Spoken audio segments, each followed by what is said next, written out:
The man who only appears when you're alone, inspired by anonymous Reddit accounts. If you're listening to this right now, I need you to do one thing first. Look around. Not quickly, slowly, make sure you're actually alone. Because the man in this story only appears when you're sure nobody else is there. And the worst part is this, I didn't believe in him either. Not until he learned my routine better than I knew it myself. This is not a ghost story. This is not a dream. This is about something that waits until your life becomes quiet enough to notice. Part 1, WHY. I moved into the apartment because it was cheap and temporary. That's always how it starts. The building was old, narrow, and quiet in a way that felt intentional. 4 floors. No elevator, thin walls. A landlord who never made eye contact. He told me something strange during the tour. If you hear footsteps at night, he said casually, it's just the pipes. I laughed. Everyone says that. He didn't laugh back. The first week was normal. Unpacking, working, sleeping. Too normal. No noise, no neighbors, no arguments through walls, no televisions, no music, just silence. I started leaving the TV on at night because the quiet felt thick, like something you could drown in. Part 2. The first strange thing happened on a Tuesday. I came home late from work, tired, barely paying attention. I unlocked my door, stepped inside, and froze. My shoes were lined up perfectly. I don't do that. I stood there staring for a full minute, convincing myself I had done it without thinking. People forget things all the time. That night, I dreamed of standing in my hallway, watching myself sleep. I woke up sweating and laughed it off. Stress. The second night, it happened again. This time, the bathroom light was on. I never leave it on. I checked every room, closets, windows, balcony, nothing. That's when I made my first rule. If something changes, ignore it once. People who panic early make mistakes. Part 3. The pattern that changes became organized. Small things at first. A chair moved slightly, the sink still wet in the morning, my phone charging cable unplugged, nothing missing.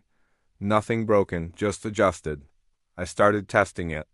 I placed a book on the floor near my bedroom door. The next morning, it was standing upright against the wall. I didn't sleep much after that. I told myself it was sleepwalking. I set up my phone to record at night. The video showed nothing, just me sleeping. But every morning, the phone was placed back on my desk, facing the wall. Part 4. When I realized I wasn't crazy, the first sound came from the kitchen. Footsteps. Not loud. Careful. Measured. I sat up in bed, heart pounding, listening. They stopped the moment I focused on them. That's when I understood something terrifying. Whatever it was, it didn't want to be heard. The next morning, I checked the front door. Locked. Windows? Locked. No signs of entry. That night, I pretended to sleep. I slowed my breathing. Let my body go still. Minutes passed. Then I felt it. Not touch. Presence. Like pressure in the air near my bed. Something was standing close enough that if I moved, I would hit it. I kept my eyes closed. And then I heard breathing that wasn't mine. Slow. Controlled. Patient. Right next to my face. Part 5, why it only comes when you're alone. I didn't scream. I didn't move, and that saved me. Because the moment my breathing changed, it stepped back. The air felt lighter. I opened my eyes. Nothing there. But the smell remained. Old clothes. Dust. Something faintly metallic. The next day, I knocked on my neighbor's door. No answer. Another door. No answer. I realized something I should have noticed earlier. I had never actually seen anyone else in the building. Not once. That night, I heard it again. This time closer, and it whispered. Not words. My name, perfectly. Part 6. The face I wasn't supposed to see. I broke my own rule.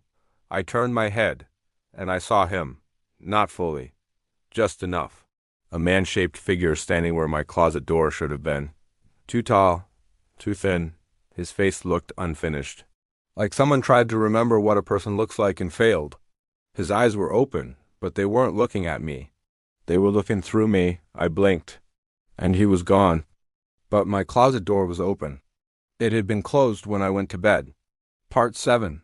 The note. The note appeared on my kitchen table the next morning. I recognized my handwriting immediately. That's what scared me the most. You're safest when you pretend I'm not here. I didn't write it. I left the apartment that day and didn't come back until evening. When I returned, the note was gone, replaced with something worse, a schedule, my schedule. Work hours, sleep times, showers, lights off. He wasn't haunting me, he was studying me. Part 8WHE, he let me leave, I packed a bag and left that night. I stayed with a friend. Nothing happened. No footsteps, no breathing, no changes. Relief washed over me until I noticed something. My bag was unpacked, perfectly. I asked my friend if he touched it. He hadn't. That's when I understood the rule I had missed. He doesn't belong to a place. He belongs to you. The experiment didn't end when I left. Continuation, they told me I was lucky. That word followed me everywhere after the experiment ended. Doctors used it. Police used it. Police used it.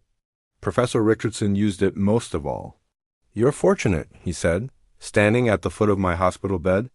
Whatever you experienced was a psychological response. Acute stress, sleep deprivation. Your mind filled in the blanks, but he never met my eyes when he said it. The room they kept me in was white, too white, padded walls, no windows. A single camera in the corner, always watching. They said it was for my safety. They said it was temporary. It's been 3 weeks. I still can't sleep. Not because I'm afraid of dreaming. Because I don't dream anymore. The first night outside, the first night I was released from the hospital, I went home. Or at least, what used to feel like home. I laid in my bed for hours, staring at the ceiling, waiting for exhaustion to pull me under. It never did. Instead, I felt it. That same pressure I had felt in the octagon.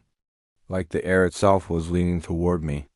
At exactly 3:17 a.m., every electronic device in my apartment turned on at once. My phone, my laptop, the TV, all showing the same thing, static. And behind the static, a sound I recognized instantly. Breathing. Slow. Patient. Curious. I didn't move. I didn't blink. I remembered what sleep had taken from us and what waking had revealed. Then the screen went black, and the breathing stopped. Something followed me out. The doctors said my brain would relearn normal sleep patterns. They were wrong. I started noticing gaps in time. Moments where I would be standing in a room and suddenly realize I didn't remember walking there. Hours missing. Food cooked but untouched. Notes in my own handwriting that I didn't remember writing. One of them was taped to my bathroom mirror. Don't close your eyes for too long. I tore it down. The next night, I found it back again.